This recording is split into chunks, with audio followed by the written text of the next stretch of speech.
Assalamualaikum warahmatullahi wabarakatuh.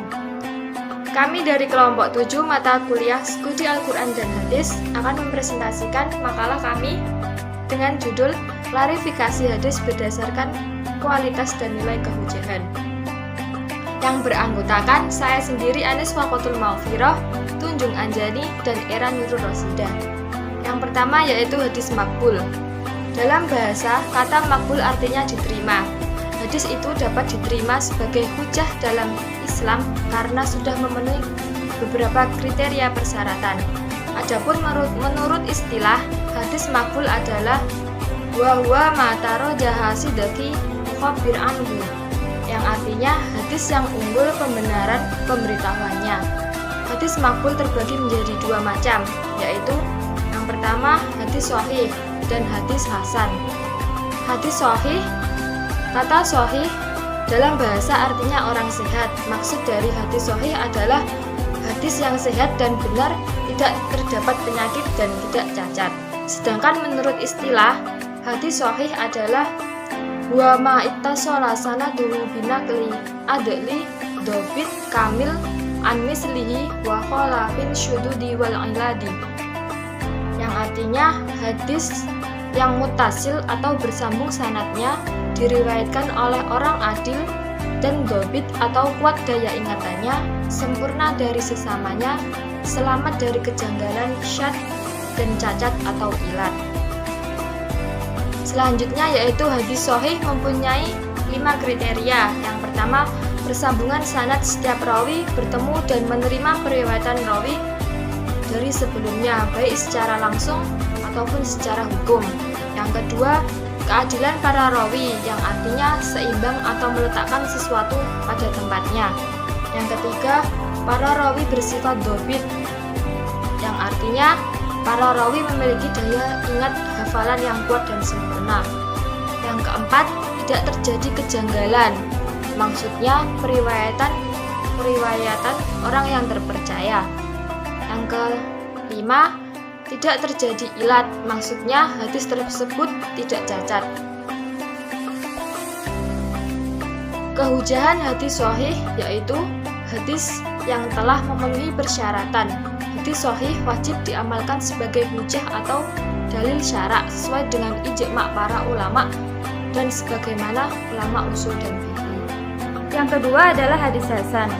Menurut bahasa, hadis hasan merupakan sifat musyabbah dari kata al-hus yang berarti al-jamal atau bagus. Menurut istilah yang disampaikan oleh Ibnu Hajar, hadis hasan adalah hadis yang diriwayatkan oleh rawi yang adil, kedhabitannya lebih rendah dari hadis sahih, sanadnya bersambung, hadisnya tidak ilal dan juga tidak syadz. Adapun syarat dari hadis hasan itu sendiri itu ada 5, namun tingkat kedhabitannya berbeda dengan hadis sahih, yaitu sanadnya bersambung, perawinya adil, dhabit, tidak ilat dan juga tidak syadz. Adapun hukum dari hadis hasan itu sendiri bisa dijadikan sebagai hujah atau argumen sebagaimana hadis sahih. Meskipun dari segi kekuatannya berbeda, seluruh fuqaha menjadikannya sebagai hujah dan mengamalkannya. Begitu pula sebagian besar pakar hadis dan ulama usul, kecuali mereka yang memiliki sifat keras. Sebagian ulama yang lebih longgar mengelompokkannya dalam hadis sahih, meski mereka mengatakan tetap berbeda dengan hadis sahih yang telah dijelaskan sebelumnya. Adapun pembagian dari hadis hasan itu sendiri itu ada 2. Yang pertama yaitu hadis hasan li dzatihi dan hadis hasan li ghairihi. Adapun dari hadis hasan itu yang telah dimaksudkan adalah hadis hasan li dzatihi. Dengan batasan seperti tersebut di atas, dinamakan hasan li dzatihi karena sifat kehasanannya hanya muncul di luarnya saja.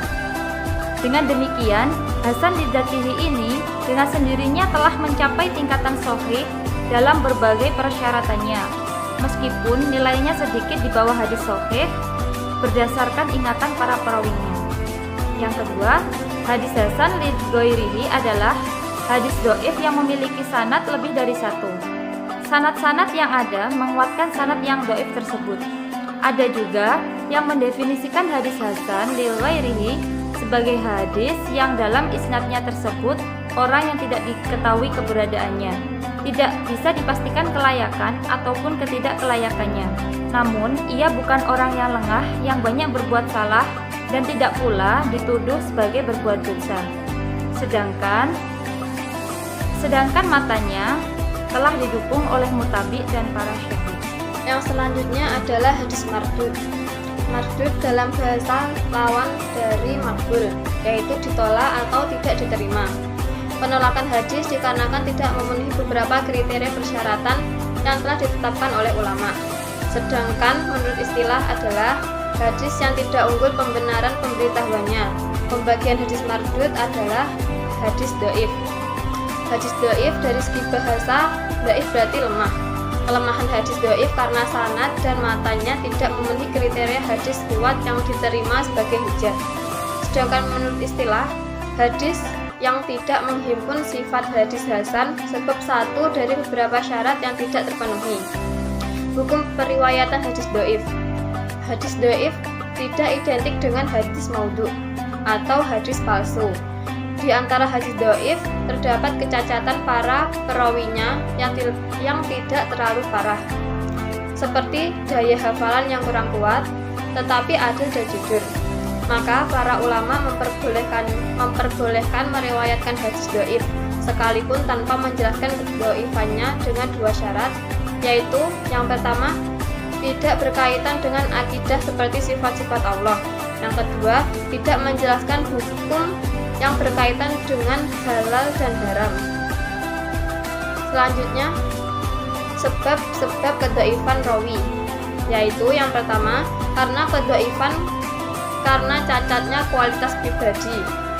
Perawi seperti berdusta atau bertuduh berdusta kepada Rasulullah, berdusta dalam menceritakan keadaan-keadaan orang lain, kefasikan, tidak diketahuinya status perawi, berbuat bid'ah yang dapat menjatuhkan para kekafiran dan lain-lain.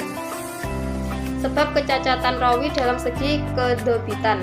Yang pertama, sering melakukan kesalahan, seperti hafalan yang sangat buruk, lebih banyak salah daripada benarnya dalam meriwayatkan hadis. Yang kedua, sering lupa. Yang ketiga, jelek hafalannya. Yang keempat, ragu-ragu. Dan yang kelima, berbeda dengan riwayat orang-orang yang terpercaya.